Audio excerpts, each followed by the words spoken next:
El año es 845.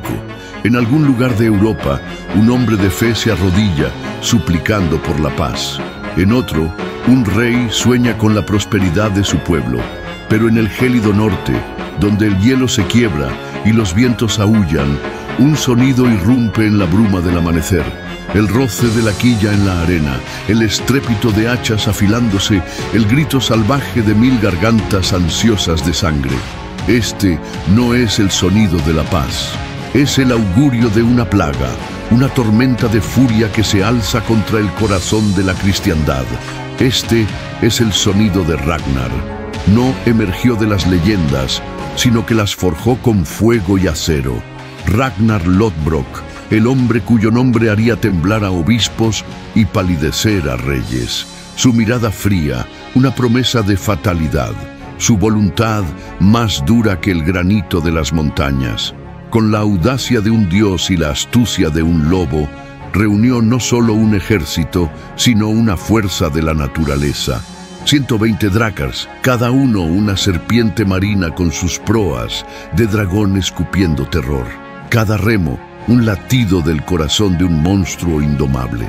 Más de 5000 hombres, no campesinos con orcas, sino guerreros curtidos en 1000 batallas, sus pieles adornadas con cicatrices de victorias y matanzas, sus ojos brillando con la promesa del Valhalla.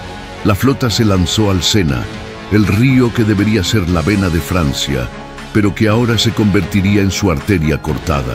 Una serpiente escamosa e implacable, sus flancos de madera y hierro, surcando las aguas oscuras, deslizándose hacia el interior de una tierra que nunca había sentido tal pavor. A cada curva del río, el humo se alzaba, denso y negro, como un sudario sobre el paisaje.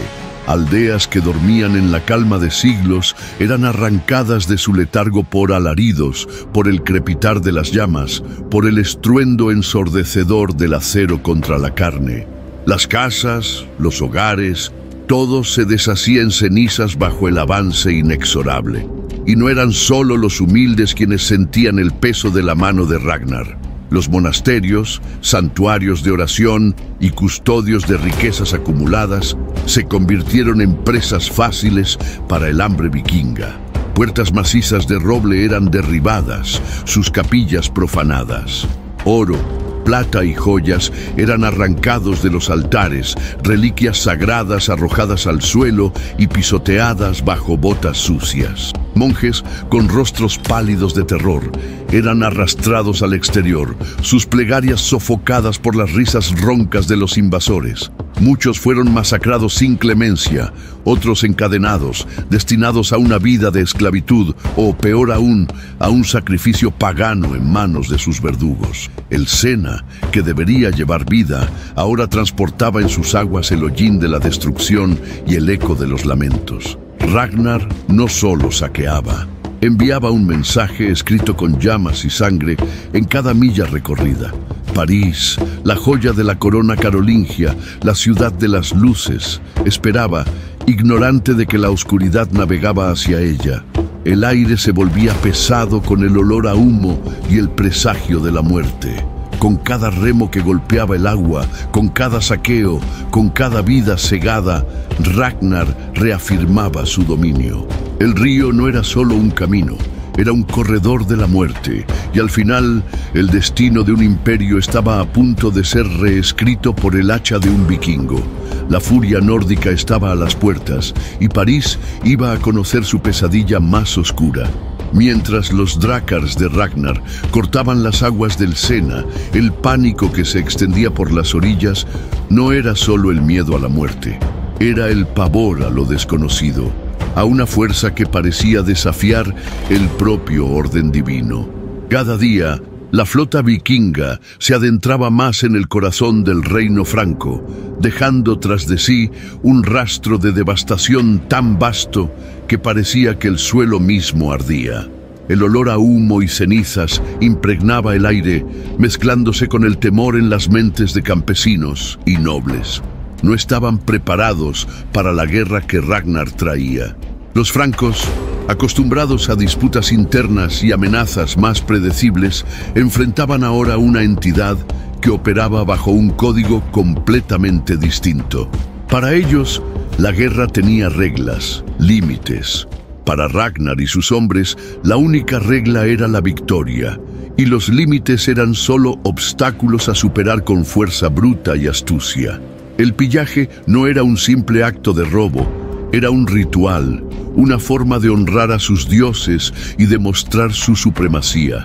Cada aldea saqueada, cada monasterio en llamas, era un tributo pagado a la furia que encarnaban.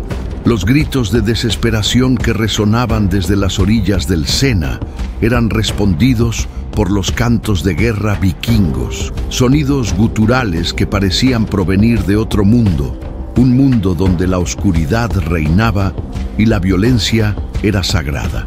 Los escudos coloridos en los costados de los drácars parecían sonreír con la desgracia ajena, mientras los ojos de los guerreros brillaban con una mezcla de excitación y determinación implacable. Eran lobos hambrientos y Francia era un bosque abundante. El paisaje se transformaba. Campos verdes y fértiles se convertían en tierras arrasadas. Pueblos que salpicaban el horizonte ahora eran solo montones humeantes de escombros.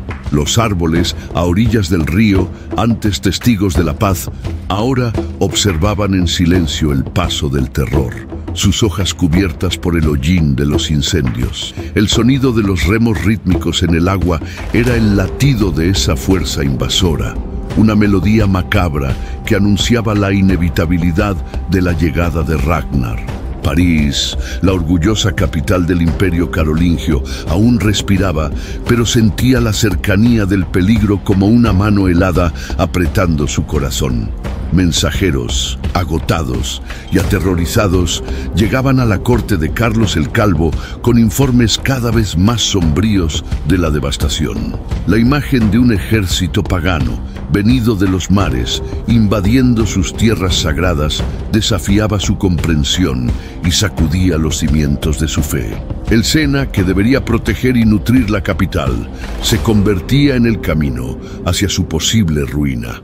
Ragnar, al mando de su flota, observaba la tierra que conquistaba. Su rostro era imperturbable, sus ojos calculadores, evaluando cada nueva oportunidad, cada nueva debilidad revelada por sus enemigos. Sabía que cada kilómetro recorrido, cada vida cegada, cada incendio provocado, no era solo un acto de guerra, sino un golpe psicológico que erosionaba la voluntad de resistir de los francos. El Sena era más que un río, era una vena abierta y por ella el pavor de Ragnar fluía directamente al corazón de un imperio.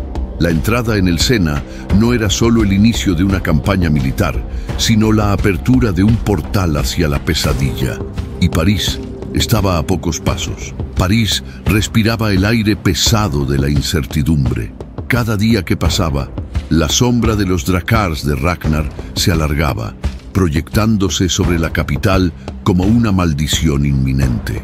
En los salones dorados de la corte de Carlos el Calvo, el murmullo de pánico reemplazaba el susurro de intrigas. La reputación de Ragnar Lodbrok lo precedía, volando delante de su flota como un cuervo negro, anunciando la fatalidad. No era solo un jefe tribal lejano. Para la mente cristiana del siglo IX, Ragnar era un monstruo pagano, un heraldo del fin de los tiempos, tal vez incluso un enviado del propio Loki, una encarnación del caos que amenazaba con engullir el orden divino. Los obispos temblaban en sus púlpitos y la palabra vikingo se convertía en sinónimo de demonio en las plegarias susurradas en cada iglesia. Pero Ragnar no era solo un bruto. Bajo la fachada del guerrero implacable yacía la mente de un estratega astuto, un maestro de la guerra psicológica.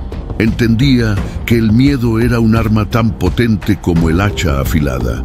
La destrucción sistemática de aldeas y monasterios no era solo por botín, era un mensaje cruel, una advertencia de que la resistencia era inútil y la piedad inexistente. Mientras la corte franca debatía en desesperación, atrapada en la red de la burocracia y la indecisión, Ragnar actuaba con la velocidad de un relámpago. Su ofensiva era una avalancha y a cada paso el rey Carlos era sorprendido, su lenta respuesta contrastando dolorosamente con la agilidad brutal de su enemigo. Carlos el Calvo, nieto de Carlomagno, heredero de un imperio vasto pero fragmentado, se encontraba en una posición precaria. Sus ejércitos estaban dispersos, sus vasallos reacios a unir fuerzas, y la noticia de la furia vikinga se propagaba más rápido que cualquier orden real. El contraste era abrumador. Por un lado, la brutalidad nórdica, cohesionada y enfocada en un solo objetivo. Por el otro, la vacilación cristiana, paralizada por la fe y la política. Mientras Ragnar avanzaba con la certeza de un destino orquestado por los dioses nórdicos, Carlos se aferraba a las plegarias y a la esperanza de un milagro. La imagen de Ragnar se volvió mítica, casi sobrenatural. Historias de su fuerza, de su crueldad y de su suerte en batalla corrían como fuego salvaje. Era el hijo de Odín, el elegido de los dioses para castigar a los francos y reclamar lo que era suyo por derecho de conquista. Esa aura, esa leyenda viva, era más poderosa que cualquier ejército. Desmoralizaba a los defensores antes incluso de que las primeras flechas fueran disparadas. La simple mención de su nombre bastaba para hacer estremecer a guerreros endurecidos, dudar de su fe y de su capacidad para resistir. En el corazón de la cristiandad, el miedo sembrado por Ragnar no era solo el temor a la muerte física. Era un pavor existencial. Era el choque entre dos mundos, el caos primordial de los paganos y el orden establecido de la fe cristiana.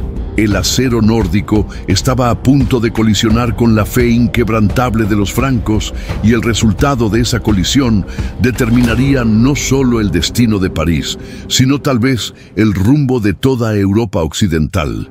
Mientras los susurros de Ragnar resonaban por los corredores de París, la corte de Carlos el Calvo vivía un dilema paralizante. Por un lado, la creencia ferviente de que Dios protegería la ciudad santa. Por el otro, la realidad innegable del avance implacable de los paganos. Consejeros, obispos y generales debatían, pero cada solución propuesta parecía frágil ante la fuerza sobrenatural que el líder vikingo parecía poseer. La leyenda de Ragnar, alimentada por los relatos aterradores que llegaban del Sena, lo convertía en un enemigo casi invencible en la mente de los francos. Era el terror encarnado, y esa percepción los desarmaba más que cualquier hacha. Carlos el Calvo era un hombre de su tiempo, atrapado entre la devoción religiosa y la necesidad urgente de una respuesta militar. Pero la velocidad de la ofensiva de Ragnar lo dejaba en desventaja. Donde el rey franco necesitaba semanas para movilizar sus tropas dispersas por los vastos dominios, Ragnar navegaba en días, saqueando y aterrorizando con una eficiencia brutal. Cada noticia de una aldea quemada o un monasterio profanado exponía la fragilidad de la defensa franca. La fe, por más fuerte que fuera, no era un muro contra las hachas y la astucia vikinga. El contraste entre la brutalidad nórdica y la vacilación cristiana era un abismo insalvable. Los vikingos, con su mentalidad de todo o nada, avanzaban sin temor, movidos por una mezcla de codicia, gloria y un fatalismo pagano que los hacía intrépidos. Para ellos, morir en batalla era un pasaje al Valhalla, una recompensa, no una tragedia. Para los francos, la muerte era un misterio, el fin de una vida y el viaje hacia la eternidad, y la guerra, un mal necesario. Esa diferencia fundamental en el propósito de la vida y la muerte hacía que el choque fuera aún más desequilibrado. Ragnar no solo invadía tierras, invadía mentes. Usaba el miedo como arma psicológica.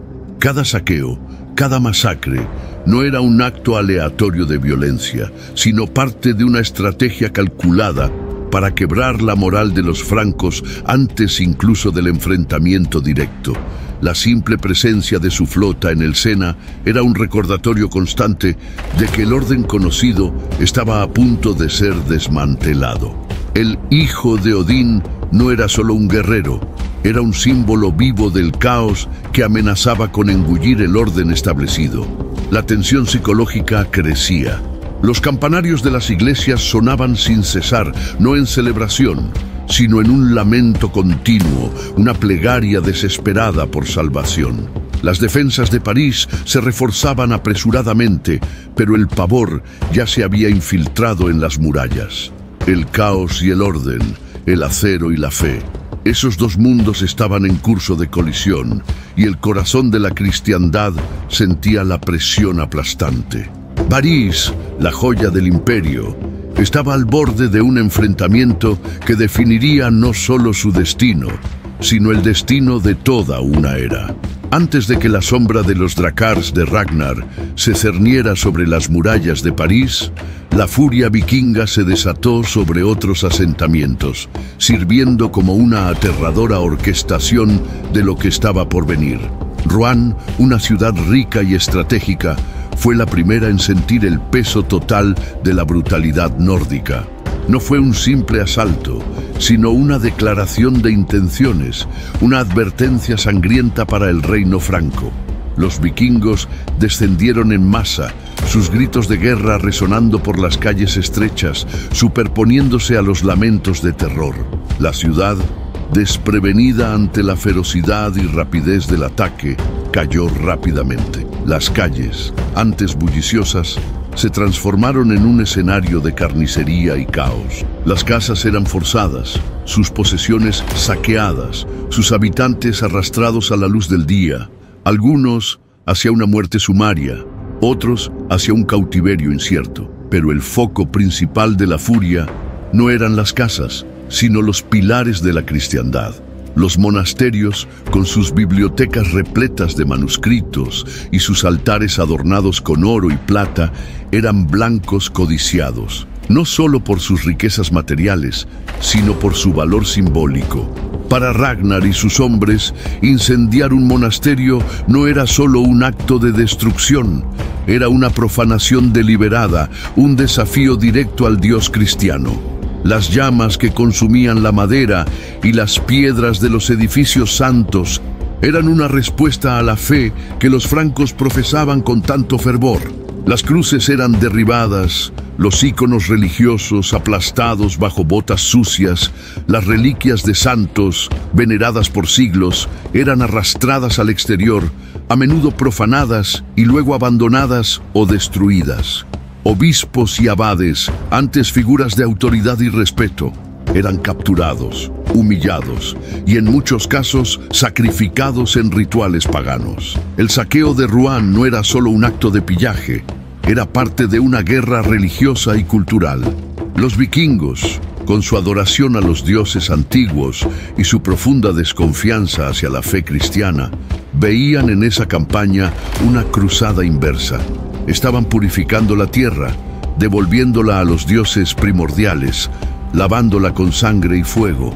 La brutalidad era calculada, una táctica para sembrar un terror psicológico tan profundo que minaría la voluntad de cualquiera que osara oponerse a ellos. Las escenas de Rouen se repetirían en otros asentamientos a lo largo del Sena. El humo de las ciudades quemadas creaba una bruma sombría que anunciaba la llegada de Ragnar. Cada monasterio incendiado, cada obispo capturado, cada reliquia profanada era un mensaje claro, brutal e inescapable para la Iglesia y el imperio. El cerco que se acercaba a París no sería solo físico, no sería solo una batalla por muros y puertas. Sería un cerco espiritual, un ataque al alma de una civilización, y Ragnar era su verdugo. La furia desatada en Rouen era solo un preludio del infierno que París estaba a punto de enfrentar. El saqueo de Rouen no fue un evento aislado, sino una pieza fundamental en la estrategia de terror de Ragnar. Cada monasterio en llamas, cada grito de horror resonando por los valles del Sena, amplificaba la leyenda del hijo de Odín y paralizaba la voluntad de resistir de los francos. La brutalidad observada en Rouen era un espectáculo de horrores, escenificado para el reino de Carlos el Calvo, una muestra del destino que aguardaba a la capital. Los vikingos no solo se llevaban sus bienes, robaban la esperanza y la fe, dejando tras de sí un vacío de pavor. La riqueza de los monasterios, acumulada a lo largo de siglos de devoción y donaciones, era un atractivo evidente para los nórdicos. Cálices de oro, crucifijos incrustados de joyas, vestimentas sagradas bordadas con hilos de oro. Todo era arrebatado con la misma voracidad, pero la destrucción que acompañaba el saqueo era el verdadero golpe. Libros sagrados eran rasgados y arrojados al fuego. Imágenes de santos eran quebradas en pedazos, sus fragmentos esparcidos por la tierra como polvo. La profanación era completa, un desprecio calculado a todo lo que los francos consideraban sagrado. Los obispos y clérigos, figuras de autoridad moral y espiritual, eran blancos específicos. Ser capturado significaba enfrentar una humillación que iba más allá del dolor físico. Algunos eran retenidos como rehenes para rescates, otros eran torturados y ejecutados de formas macabras, sus cuerpos exhibidos como trofeos. El impacto psicológico era devastador. Si ni siquiera los hombres de Dios estaban a salvo, ¿quién podría estarlo? La campaña de Ragnar en el Sena no era solo una serie de ataques militares, era una guerra de propaganda, donde la brutalidad era el mensaje y el miedo, la respuesta. Cada día, la flota vikinga avanzaba y cada nuevo asentamiento saqueado añadía más leña al fuego del terror que Ragnar encendía. Los ríos se convertían en venas por las cuales el veneno del pánico se propagaba. El Imperio Franco, que antes se veía como el baluarte de la cristiandad, ahora se veía vulnerable, sus defensas desmoronándose no solo bajo la fuerza de las hachas, sino bajo el peso aplastante de la desesperanza. El cerco que se acercaba a París, la joya de la corona franca, no sería solo una prueba de fuerza militar, sería una prueba de espíritu, un enfrentamiento entre la fe inquebrantable y la furia implacable. Rouen y los otros asentamientos quemados eran el prólogo sangriento, un recordatorio vívido y aterrador de que Ragnar no venía solo a tomar, venía a destruir y dominar, no solo los muros, sino las mentes y almas de sus enemigos. El martillo de Odín estaba a punto de caer sobre la ciudad de San Dionisio, y el eco de su furia ya podía sentirse en cada corazón franco. El eco de los incendios en Rouen aún resonaba cuando Carlos el Calvo finalmente actuó. Desesperado por detener el avance implacable de Ragnar, envió un ejército, una fuerza considerable de sus mejores hombres, con la misión de interceptar a los vikingos. La esperanza era que la fe y el número pudieran contener la marea pagana. Sin embargo, lo que los francos no comprendían era que Ragnar no era solo un invasor bárbaro, era un genio táctico, un depredador que veía las debilidades de su presa con claridad cristalina. El lugar elegido para el enfrentamiento fue la isla de Oisel, una pequeña masa de tierra rodeada por las aguas frías del Sena. Fue allí donde la trampa de Ragnar se cerró. Permitió que las tropas francas avanzaran, observando sus movimientos con una mirada calculadora. Los francos, quizás demasiado confiados en su superioridad numérica o en la protección divina, cometieron el error fatal de aislarse. La isla, que debería ser un punto estratégico de defensa, se convirtió en una prisión, una cámara de ejecución para miles de hombres que creían estar librando una guerra santa. Ragnar no atacó de frente con fuerza bruta, usó la inteligencia. Con la isla rodeada por sus drácars y hombres, aisló a la tropa franca, cortando sus rutas de escape y suministro. La batalla que siguió no fue un enfrentamiento equilibrado, sino una masacre metódica.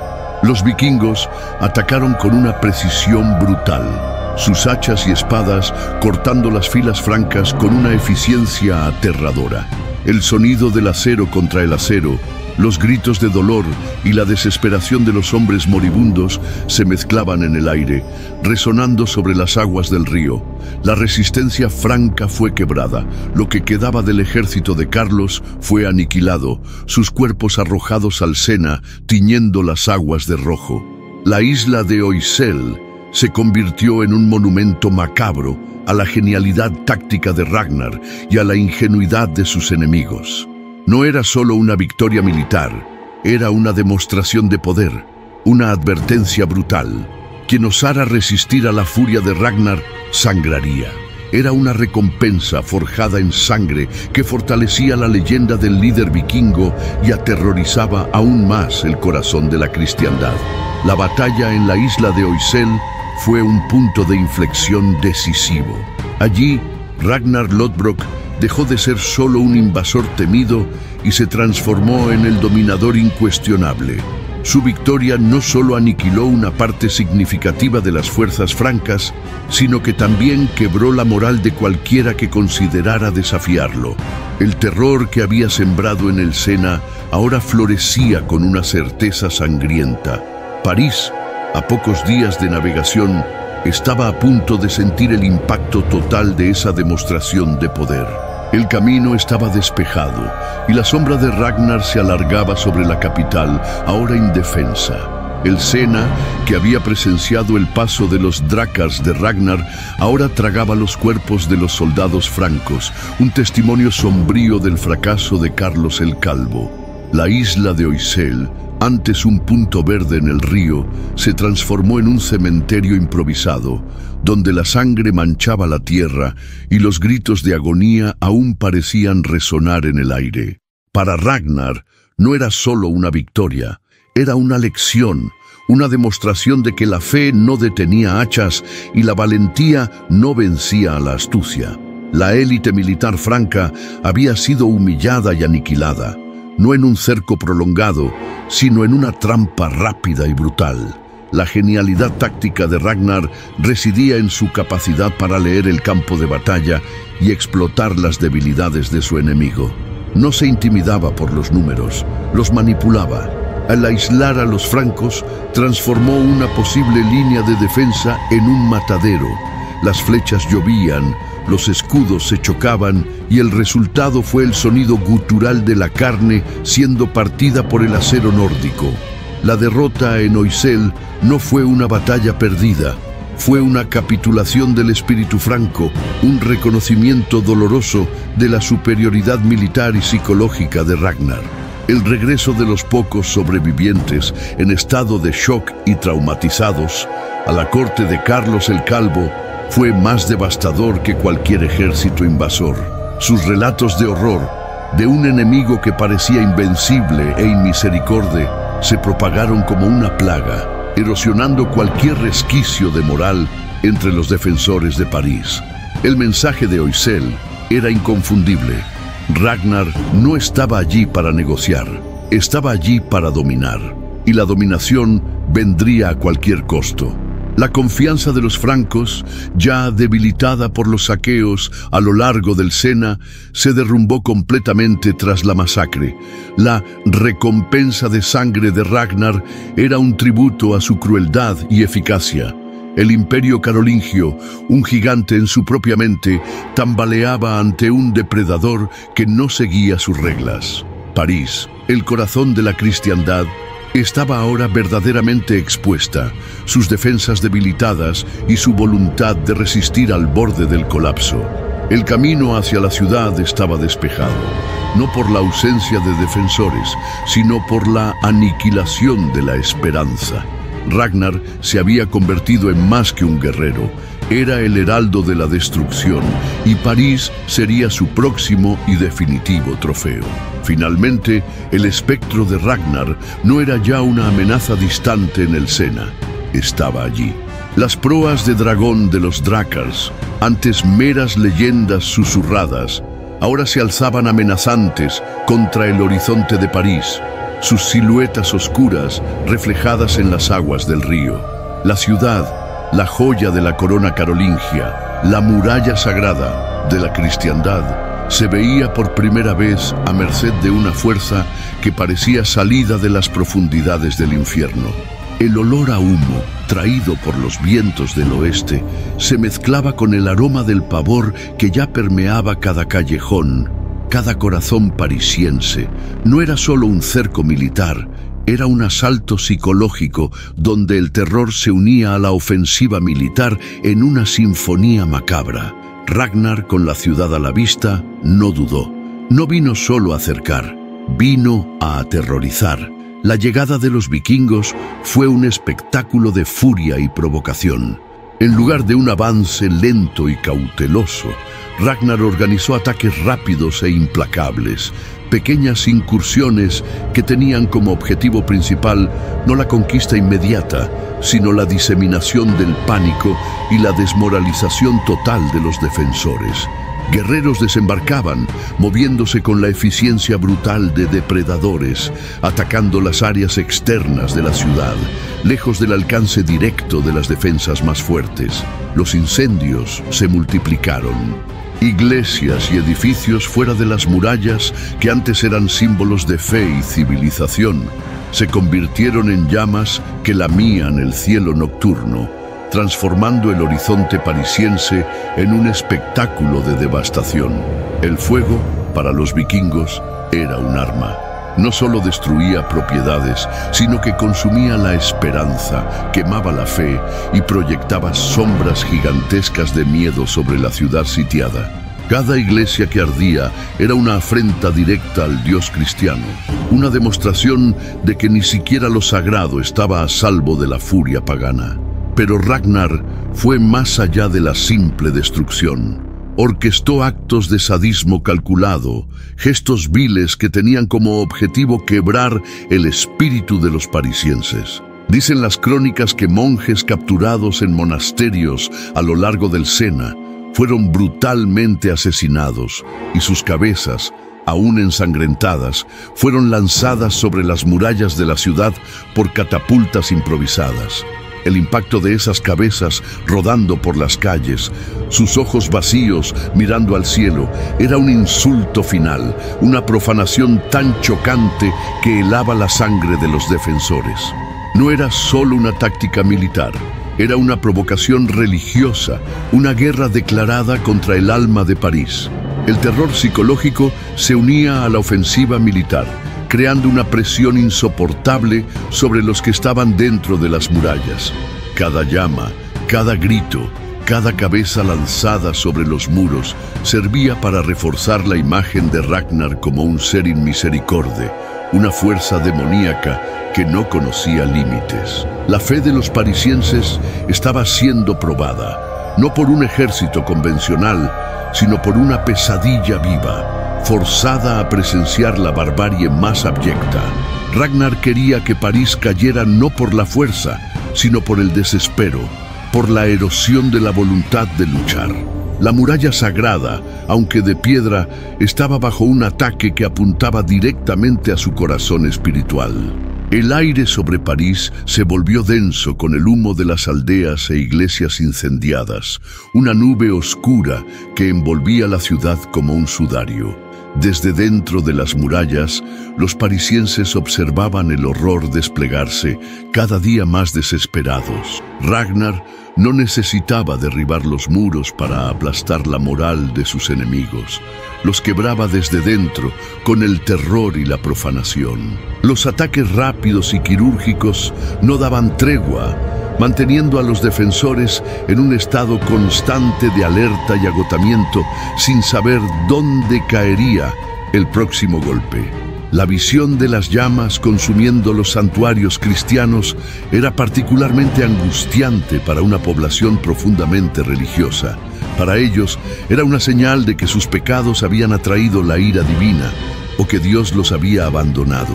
El sadismo de Ragnar, evidenciado por el lanzamiento de las cabezas de monjes sobre los muros, era un golpe directo a la fe, una tentativa de sembrar la duda y el desespero en los corazones de los más devotos. Cada cabeza que rodaba por el suelo de París era un recordatorio vívido de la barbarie que los esperaba. una promesa macabra de lo que ocurriría si la ciudad cayera. Las murallas de París, aunque imponentes y consideradas inexpugnables, estaban siendo probadas de una manera que sus constructores jamás podrían imaginar. No era solo una cuestión de resistir un ataque físico, era sobre resistir una campaña de terror tan intensa que prometía corroer la voluntad de luchar incluso de los guerreros más valientes. El cerco se prolongaba, no con la monotonía de una espera, sino con la agonía de una tortura lenta y constante. Ragnar, desde su campamento en las orillas del Sena, observaba la ciudad con una sonrisa cruel. Sabía que la verdadera victoria no estaría en derribar las piedras, sino en derribar el espíritu. La mezcla de religión, guerra y provocación era su arte, y París era su lienzo. El cerco era un espectáculo de crueldad controlada, un juego de paciencia e intimidación. Cada día que París resistía físicamente, más se deterioraba psicológicamente. La muralla sagrada seguía en pie, pero su corazón, la esperanza y la fe de su pueblo, estaba bajo un ataque implacable, un bombardeo de pavor que buscaba la rendición total, no por la fuerza, sino por el terror absoluto. En el apogeo de su campaña, cuando la victoria parecía una certeza inquebrantable, y París, arrodillada por el terror y agotada por los ataques, estaba a punto de caer, la fuerza implacable de Ragnar Lothbrok encontró un enemigo que no podía ser cortado por hacha ni incendiado por antorchas. Un enemigo invisible más traicionero que cualquier ejército franco: la peste. Una enfermedad misteriosa, surgida de las sombras, comenzó a propagarse sigilosamente por el campamento vikingo. Una venganza silenciosa que los dioses cristianos parecían haber enviado. El campamento vikingo, antes un bullicioso centro de guerreros confiados y botines abundantes, se transformó en un foco de sufrimiento y muerte. Hombres que habían enfrentado las batallas más feroces sin pestañear, que habían masacrado ejércitos y saqueado ciudades, ahora caían en sus lechos, debilitándose. La fiebre los consumía. La tos los asfixiaba y sus cuerpos fuertes, antes templos de ferocidad, se convertían en frágiles cascarones vacíos. Morían a montones, no con el estruendo glorioso del acero en combate, sino con el susurro sutil del último suspiro, lejos de la gloria del Valhalla. Ragnar, el conquistador temido, observaba la escena con una impotencia que nunca había sentido. Sus ojos gélidos, acostumbrados a ver el terror en los rostros de sus enemigos, ahora veían el miedo en los ojos de sus propios hombres, un miedo que no podía disipar. Los videntes y curanderos vikingos intentaban todo, con hierbas y rituales, pero nada parecía detener el avance de la peste de Odín. Era el único momento en que los dioses nórdicos parecían haber abandonado a su hijo escogido. La naturaleza, que tanto veneraban, se había convertido en su enemigo más formidable y cruel. La enfermedad no discriminaba. Los más fuertes caían junto a los más débiles, líderes experimentados, guerreros legendarios, todos sucumbían a la fiebre y la tos, sus vidas cegadas sin la honra de una muerte en batalla. La moral en el campamento se desplomó. El ejército que parecía invencible, capaz de doblegar un imperio, estaba al borde de la derrota, no por las espadas francas, sino por una fuerza que escapaba a la comprensión y al control humano. El avance, antes tan rápido y determinado, se estancó. La furia vikinga que había barrido el Sena ahora se veía contenida por un enemigo microscópico, pero mortal. La vulnerabilidad se había infiltrado en el apogeo de la campaña. Ragnar, el hombre que se creía intocable, veía su poder desvanecerse no en un campo de batalla, sino en un lecho de enfermedad. Era una ironía amarga para el invicto. El cerco a París, que debería ser el clímax de su gloria, se transformó en una lucha interna por la supervivencia. La peste no solo mataba, Sembraba la duda, minaba la confianza y probaba la resiliencia de un líder que, hasta entonces, nunca había conocido la derrota. Los vientos del destino habían cambiado, trayendo consigo no la gloria, sino la sombra de la muerte.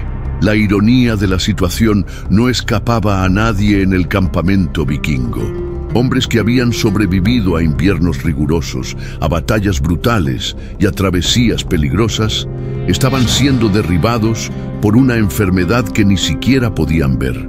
La frustración crecía, transformando la disciplina férrea en un desespero silencioso. Ragnar, conocido por su inquebrantable fuerza de voluntad, se veía en un dilema terrible. Sus guerreros, que lo seguían ciegamente a cualquier batalla, ahora eran vulnerables, y su mayor amenaza no venía de los defensores de París, sino de algo que estaba dentro de sus propias filas. El ritmo del cerco disminuyó drásticamente. Las audaces y rápidas incursiones que habían aterrorizado a París cesaron casi por completo. La energía que impulsaba la campaña había sido drenada por la enfermedad. Los gritos de batalla fueron reemplazados por toses roncas y gemidos de dolor. Las hogueras, que antes iluminaban celebraciones de pillaje, ahora servían para quemar los cuerpos de los muertos, en un intento desesperado por contener la propagación de la enfermedad. El olor a enfermedad y muerte flotaba sobre el campamento, un contraste sombrío con el aroma de humo y gloria que Ragnar solía dejar a su paso. La peste, un enemigo imparcial e invisible, golpeó a Ragnar en su punto más sensible, su fuerza de trabajo, la fuente de su poder. Él, el hombre que había doblegado la naturaleza y desafiado reyes, estaba ahora a merced de una fuerza mayor. Esa vulnerabilidad humana, un detalle que las sagas a menudo ignoran en su búsqueda por glorificar la leyenda, daba un ritmo diferente a la narrativa, inyectando una dosis de realismo y desespero. No había sacrificios de animales que pudieran complacer a Odín lo suficiente para alejar esa maldición. La tensión interna en el ejército vikingo era palpable. La invencibilidad de Ragnar, el aura de semidios que lo rodeaba, comenzó a ser cuestionada por algunos. ¿Cómo podía el hijo de Odín ser golpeado por una debilidad tan mundana?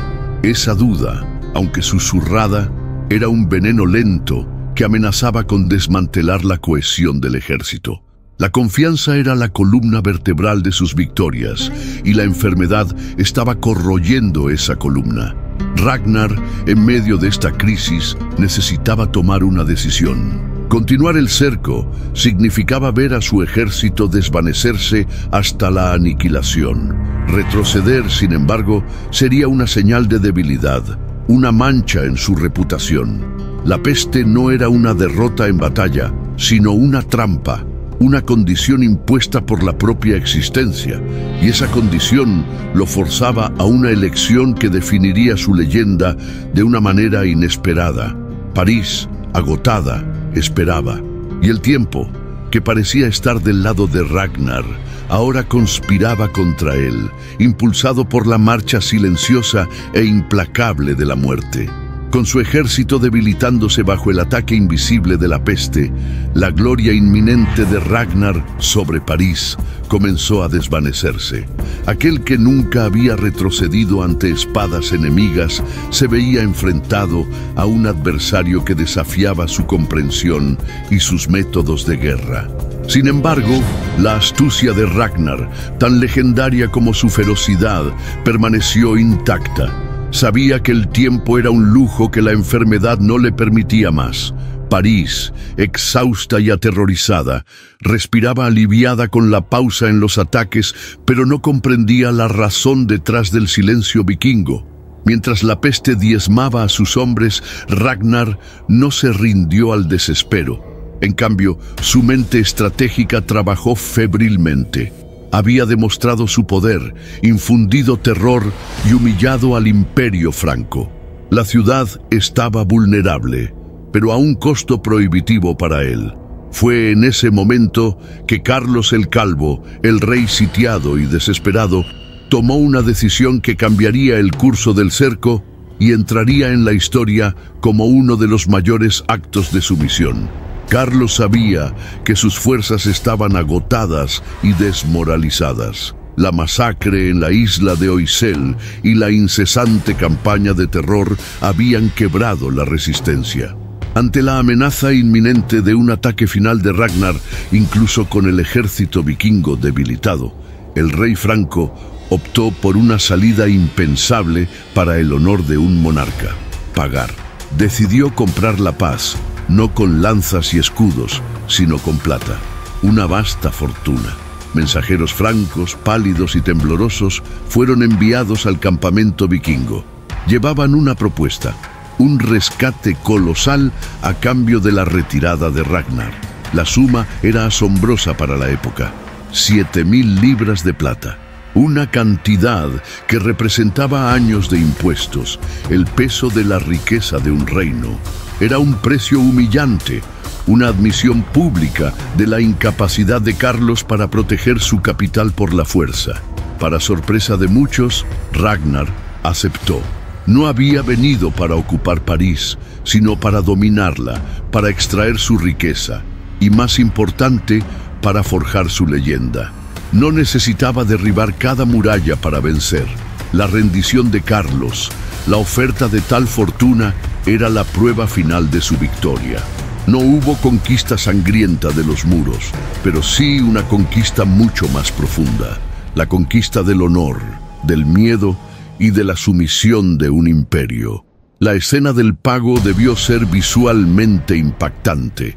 Caravanas de carretas cargadas con sacos pesados de monedas de plata llegando al campamento vikingo. Los hombres de Ragnar, antes saqueadores salvajes, ahora se convertían en recaudadores de impuestos, pesando y verificando cada pieza de metal precioso. Era una inversión total de la lógica de la victoria.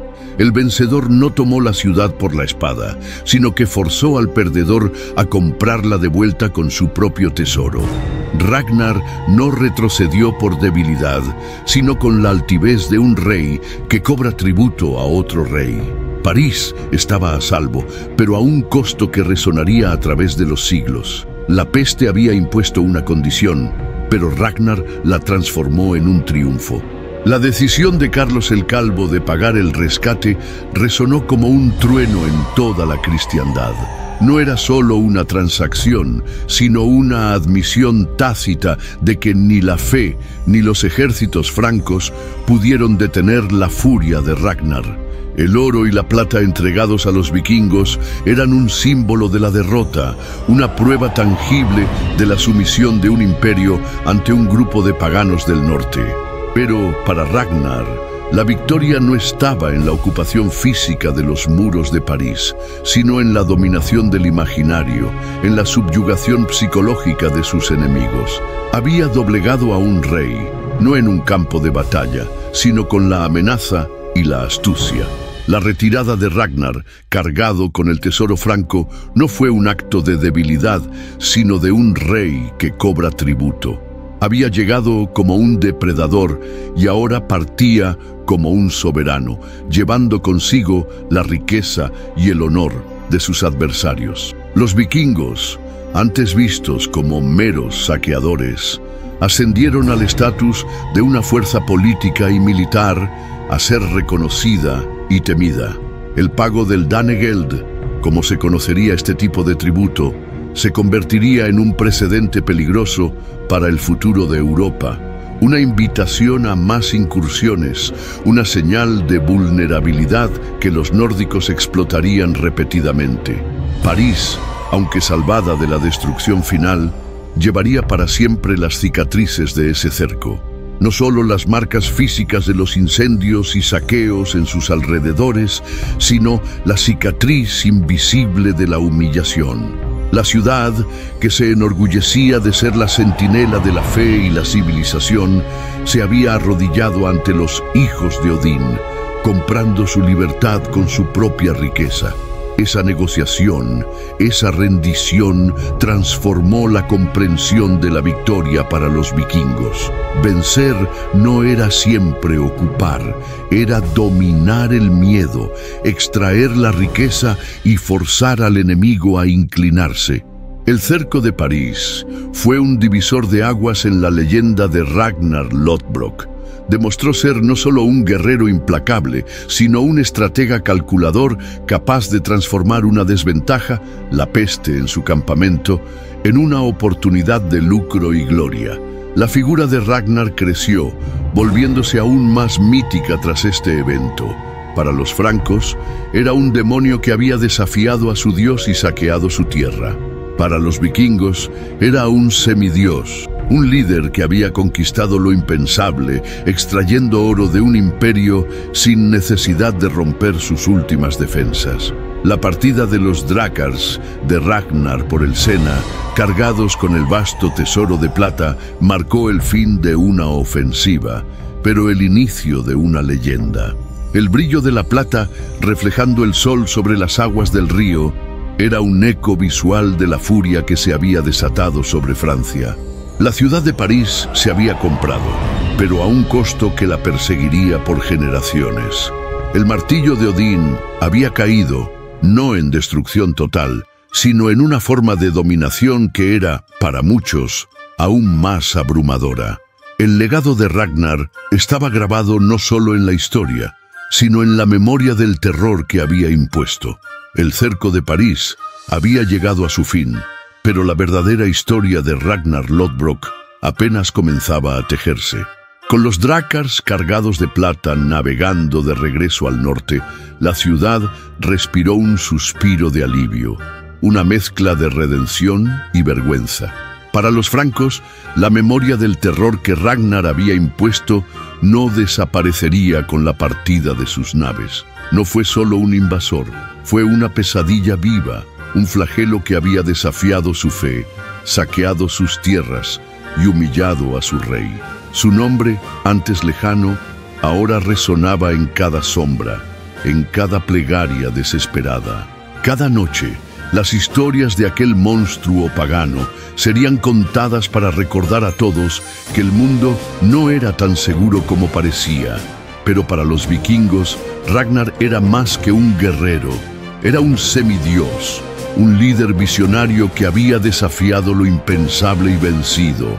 La campaña de París, con su combinación de brutalidad y astucia, con el inmenso tesoro extraído de un imperio cristiano, solidificó su leyenda. Había llevado a sus hombres a un reino lejano, enfrentado ejércitos superiores y, incluso ante la peste, transformado una potencial derrota en un triunfo financiero y simbólico.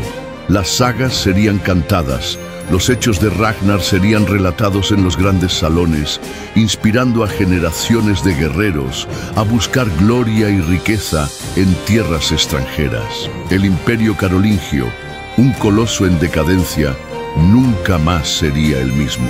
El cerco de París no fue solo un incidente aislado, fue un síntoma de una vulnerabilidad creciente.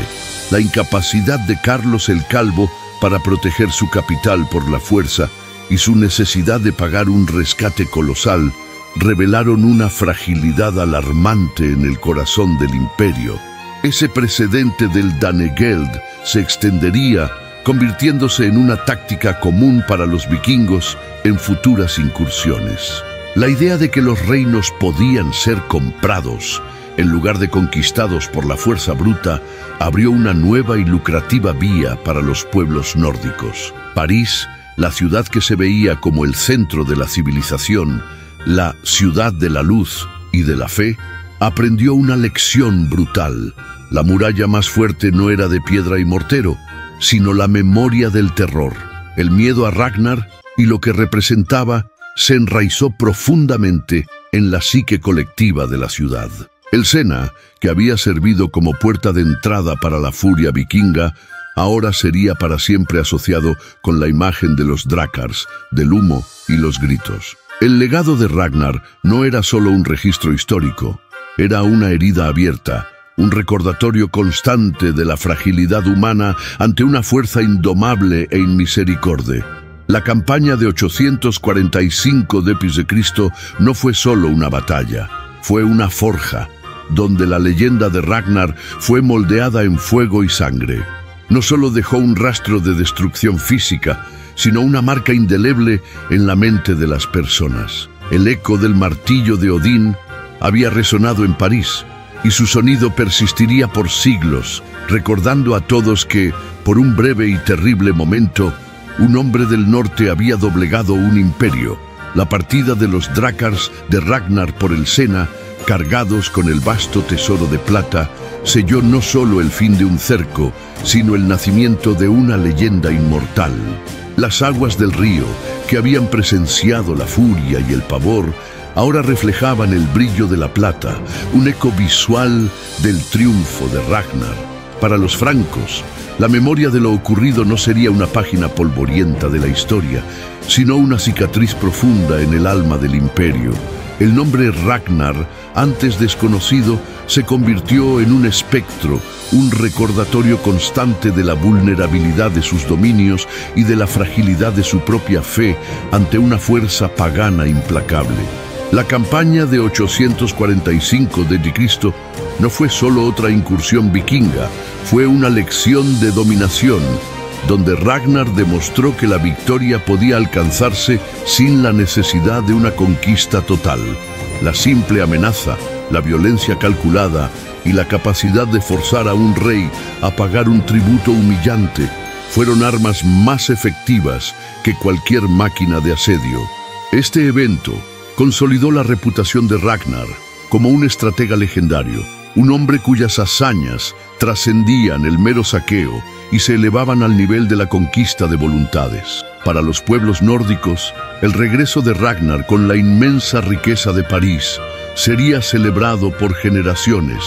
Había cumplido su promesa de gloria y oro, trayendo de vuelta un tesoro que hablaba por sí solo de la grandeza de su victoria. La leyenda de Ragnar Lothbrok se convertiría en un faro, inspirando a otros jefes vikingos a mirar hacia el sur, hacia las tierras ricas y vulnerables de los francos, con ojos hambrientos. La muralla sagrada de París había sido recomprada, pero a un costo que la perseguiría, demostrando que la fe y la fuerza no siempre eran barreras insalvables.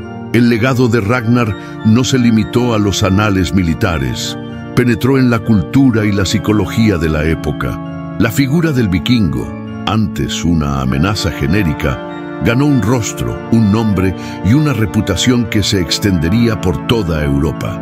La imagen del hijo de Odín, que había desafiado los pilares de la cristiandad y regresado victorioso, se convirtió en un símbolo de poder indomable para sus propios pueblos. Este cerco, entonces, es más que un capítulo en la historia militar. Es un punto de inflexión en la saga vikinga y en la historia europea. Es el momento en que la furia del norte se manifestó en su forma más calculadora y devastadora, dejando un eco que resonaría a través de los siglos.